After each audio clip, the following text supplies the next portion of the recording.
I'm good. My name's Taylor, and I'm the president of Club Swim, and I'm very excited to be on this call. Yeah, so I actually just got off a conference call with our club sports coordinator, and so we are tentatively okay to be swimming in the fall. Of course, we'll be under social distancing. We have about 3 lanes, and we'll put 3 people in a lane staggered. And I just got that information, so I'm trying to figure out if we can like do it in segments so that everyone who wants to swim can get in, because that's 9 people at a time, and we have an hour and a half slot. So that's on my brain thinking. Yeah. And basically, one thing about Club Swim is that we're just a big family. Like everybody, I'm renting a house off campus this semester, or this year.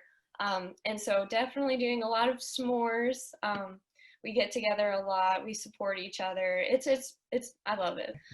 We got to work with what we got, and I think any time in the pool is a good thing. And so it looks like we'll run 3 people in a pool, which is like 1 person at one side, 1 person at the other side, and then 1 person in the middle. I'm actually a swim coach for USA Swimming, which is like the like for kids, I guess it's like the competition league.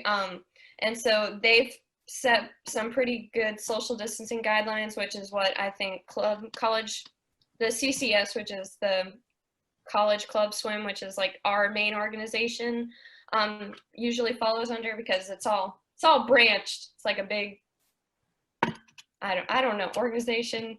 That is my plan, and I'm hoping to run 2 groups for 45 minutes apiece with 2 lanes, and then run 1 lane for an hour and a half, that full hour and a half for our more advanced and swimmers who want to go and compete and are looking for that whole hour and a half of exercise. Okay.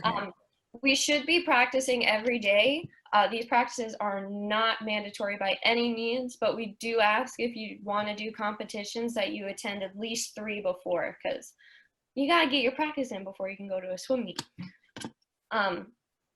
But I'm hoping you don't have to come every day. You can come Monday, Tuesday. You can come Monday, Wednesday, Friday. If you're really busy with class or life or whatever, and you're not able to come any day of the week, but you're able to come next week, we're cool with that too. We're really flow with the attendance. We have 3 lanes out of the 10 lanes, but if there's not a lot of people, we usually kind of sneak over and take a couple more lanes. Who's it for? We just ask that you have like a basic understanding of swim, because we kind of coach ourselves, and we do drill days and technique days, but for the most part, there's not anybody out on deck like instructing. Yes, a large majority of our team just swims. We have about 25 members, but we're not all 25 come to every single practice. We usually have about 10 every practice, sometimes less, depending, closer to exams or like big test chunks, because it seems like everybody in the university decides to put their test on the same day. And there's a door which has like private bathrooms, so like single stall and with lockers. Mm-hmm. And so usually, like if you're already changed, I just swing through there, and that puts you right at the pool. And then if you need to change, there's once again I think there's 3 private changing areas, and then there's the guys on the left and the girls on the right, and they're super big showers, lockers. I think you can, if you'd want to leave your stuff, like your swimsuits and stuff, in a locker. I did it for my first semester. I think it cost me maybe $15 to rent a locker for this semester, which I didn't think was super bad. It was worth it. I have an equipment bag, so I would just leave it in there, and so I wouldn't have to lug wet stuff back from my dorm room. And then you can just, it's really straightforward into, I don't know what the guys one looks like, but the girls, you just walk right down, take a left, and then you come out into, I'm sorry, I'm giving a very long explanation. Is that No, it's helpful. Thank you. And so both the guys in the girls' locker room open up, so you open up, but it doesn't put you out on the pool yet. There's a long hallway, it's pretty long, which has 2 bathrooms, like single bathrooms, but not without no shower, just like a bathroom if you need to like run real fast. And then there's 2 double doors which open up, and that puts you right at the pool. Okay. Okay. And so immediately when you walk into the pool, you'll see the lane pool, the competition pool. And then if you turn left, it'll put you at the whirly pool and like the activity pool. It's not like really, really cold, but they do keep it at a pretty chilly temperature. And that's just for the reason that your body works better in hotter or in colder temperatures. The warmer the pool is, the more your muscles will want to relax. And then it's a little more detrimental to training. So they just keep it a little bit colder, but it's nothing too crazy. Once you get in and start moving, we've never really had any problems with people being cold. So first day will probably be the most formal that you'll ever see us. I'm hoping to maybe do more of an interest meeting. I have a slideshow made. So it'll either be our first practice or like a little before session. I'm also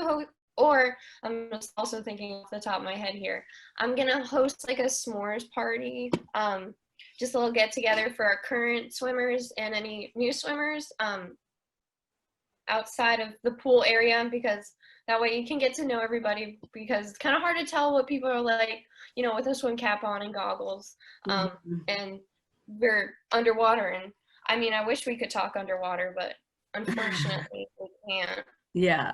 Yeah. And I have a little slideshow with some more information, just general stuff, who my fellow officers are, and just general things about our club. And so because the only ways to get onto the pool deck are through the locker rooms, our members are usually changed in their swimsuits before. A lot of people too, like I'll walk in with my swimsuit on, but I'll have like sweatpants on. And that's cool too. But yeah, everybody's pretty much changed by the time they're on deck. Yeah, so you don't have to swim with a cap. Anybody with longer hair, I recommend it. I know it can kind of be like new. I work with younger swimmers and they can get kind of freaked out with caps. So I'm not too like, gotta wear a cap. And goggles are helpful. The past president, we have like UNCG caps that you can buy for like $5. Oh, So we cool. have caps. And if you don't have goggles, I wear prescription goggles, so I don't usually have like goggles to like disperse out to people, because unfortunately they are prescription. But we can definitely direct you into places that have goggles, and I'm sure if you needed them, any fellow members would have some. So it's not a super big concern, but that's the only swimsuit, goggles, cap, optional, are the only things that you would like need to purchase if you have not had them already, because everything else we have.